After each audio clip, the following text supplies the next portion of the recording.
You're listening to Interactive Wrestling Radio, featuring the Interactive Interview, courtesy of WrestlingEpicenter.com.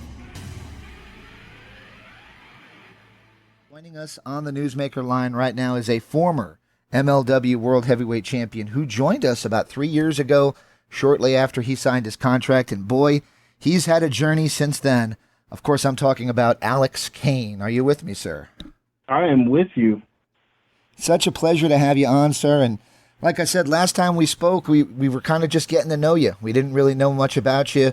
We found out about your buying a VHS tape at a yard sale, and that kind of sparked your interest in wrestling. And here we are, and you're a bona fide former champion. How does it feel to have that intro, to be introduced as a guy who was the face of the company? Man, it's insane. Sometimes it still feels like I am the face of the company, whether I have the belt or not. But yeah, like 3 years ago, like some of the independents knew me, but nobody outside of that really knew who I was. And to have the journey and some of the ups and downs that I've had leading up until this point where I'm at right now has been pretty insane. I remember going out before my match with Kojima, and I was like, this is my life. This is sick. Absolutely. That is amazing. And I got to tell you, having interviewed you and then seeing you reach that high plateau, the fans, they all were behind you. Everybody knows that, the struggles you had, and it was amazing to see you win that world title. But before we get to that moment when you actually did capture the title, I think when everybody kind of realized that you were on the upswing, you were going to be the guy, you could be the guy anyway, was Battle Riot just a year ago, where you pretty much ran the gauntlet and you really stole the show that night. You guys, you won the whole thing. How big of a moment was that for your career to win the Battle Riot? Oh, that was huge. That's like, I knew like the crowd was like there for me, but for them to be there with me the entire time, they never died, not one time. That's when I knew myself that like this run is going to be something special. It was beautiful. I'll never forget it. Absolutely. And then you defeated the champion, Alex Hammerstone, who seemed to hold the title forever, it felt like anyway, and won the World Heavyweight title. And what was that moment like when the referee's hand hits 3 and you are crowned the new MLW World Heavyweight Champion? What is that like for Alex Kane? That moment was a very emotional moment. That entire day was very, very emotional. But when that bell rang, that final bell rang, I was like, yo, you really did this. Like, you called your shot years ago that this was going to happen, and you made it happen. And like, I get goosebumps thinking about it now. I get a little emotional thinking about it now. But to say you're going to do something and to see it through, and you don't know the magnitude of the situation that you're going to be in. You just know you want it to happen. But again, everybody was behind me in that building. My wife was there. She was like, I feel a little bad for Hammerstone right now because some of the stuff that the crowd was saying to him. But no, that moment is magical. That puts me in the history books, It sure does. And it's difficult to bring this next subject up. I did a lot of press in the lead into the airing of the Out in the Ring documentary, the LGBTQ community in wrestling. And I'll be honest with you, I didn't really know that about you before you won the title. And then it kind of was like the story that was on all the news sites was the first out champion, or the first LGBTQ champion in a major promotion. Basically, I guess my question would be, does that mean a lot to you as well? Being somebody who is of that community, to be the face of one of the largest wrestling companies in the United States? Yeah, definitely. Representation always matters. Being a black world champion matters. Being a bisexual world champion matters. And I hope that, little kids, teenagers, other adults who are also in the community that, are watching wrestling and they're seeing, people in that community like me thrive and, make waves and make a name for myself, that if it's their dream to do so and they didn't know that they could, they could achieve it, that like they see that they could achieve it because I achieved it. That makes sense. Absolutely. Now, you did lose the World Heavyweight Championship to Kojima. It's got to be a little bit of a bitter pill to swallow to lose the title, but it was to Satoshi Kojima, which there is no shame in losing to. Thoughts on the current MLW champion, and how did you feel about that dream coming to an end, at least for now, of losing the title? Man, Kojima's like the nicest person on the planet. It's actually kind of insane. Like he'll text me every now and again, like on Twitter, and be like, "I really like your gear." I mean, he says it in a way more like dad energy way, but like he's very, very nice, very, very respectful, and he's respected me, and I've respected him since we met. To lose to him, like when I found out that was happening, I was like, well, everybody meets their final boss or whatever, and Kojima is my final boss. So like I wasn't mad about it at all. I kind of saw it coming from a mile away, but to have the impactful reign that I did, and for it to end losing to somebody like Kojima just makes it that much better. Absolutely. And I mentioned Battle Riot, and Battle Riot aired on Reels last year, and it seems like MLW's had a few stints, runs, chances on national television. What do you think the next step is? What does MLW need to do next to fully take that next step into assuming the role as the number 3 maybe, or number 2 company in the United States? I think that if we keep selling out shows like we've been selling out shows, we keep putting on the product that we've been putting on.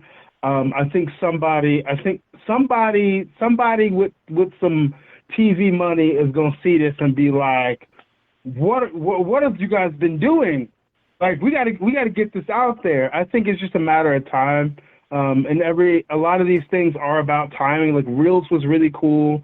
Fight TV is really cool. Being able to have stuff on YouTube is also really cool. I mean, YouTube,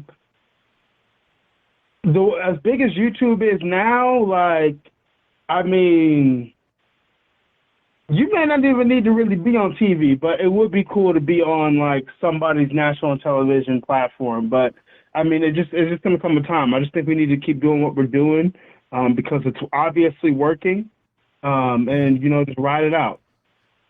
All right, so you have a match at Battle Riot this coming Saturday, and that, of course, is going to be a interesting gimmick match that I actually have never heard the name before. So maybe you could explain it to me and the other layman's out there. What exactly is a ritual combat match?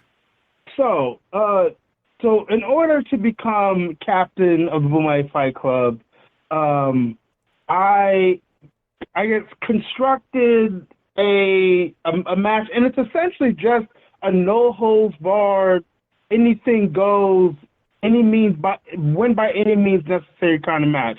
Except in this one, it's also for the throne of Boomaye. So we're going to have an actual throne, and it's fight to the throne essentially. It's like a last man standing match, but it's last man sitting match. There you Who go. can sit in the throne for the longest? That sounds like an interesting match. I'm looking forward to seeing that. And that's against AJ Francis, who got the better of you a couple months ago. Are you looking to even the score, as it were, in that match? I am, because he cheated. He cheated. He hit me in the gonads, and then he also had the ref with the fast count. He's not seeing the pearly gates. He is not seeing the pearly gates. All right. So we talked about it 3 years ago. You said that your goal was to be a world champion. You've achieved that. Here we are. And what is the next big milestone? What is the one thing that Alex Kane is looking to achieve now that he's already been the world champion? Man, I want to complete the Triple Crown. That's what I want to do. Very cool. And of course, Battle Riot will be available on June 1st from Center Stage in Atlanta, Georgia. Center Stage being the home of so many great wrestling events. Of course, WCW Saturday Night being the main taping place for that for those many years, and Ring of Honor as well. Huge, huge wrestling venue. Any final thoughts as we head into a event that meant so much to you just 1 year ago, Battle Riot? Man, hopefully I can do a back-to-back for the Battle Riot. Let's see. So you're in the Battle Riot match itself as well? I better be in the Battle Riot match itself. See, I didn't know you were pulling double duty on that. So that opens up another question for you. We got the announcement today that one of the members of Insane Clown Posse will be in the Battle Riot.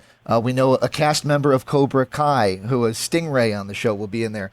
Definitely a unique cast of characters for Battle Riot this year. Ernest the Cat Miller as well. What's your thoughts on Battle Riot and having some unfamiliar faces in potentially you'll have to be crossing paths with? You know, other than winning Battle Riot, one of the coolest things to me are the surprises, are the different people that are going to be in the Battle Riot. Like, because not everybody's a wrestler. Some people are like, celebrities or TV personalities and stuff like that. So to have them come in, they must have something special about them that gives them the credibility to maybe win the Battle Riot. Like, imagine if Ernest Cat Miller won the Battle Riot.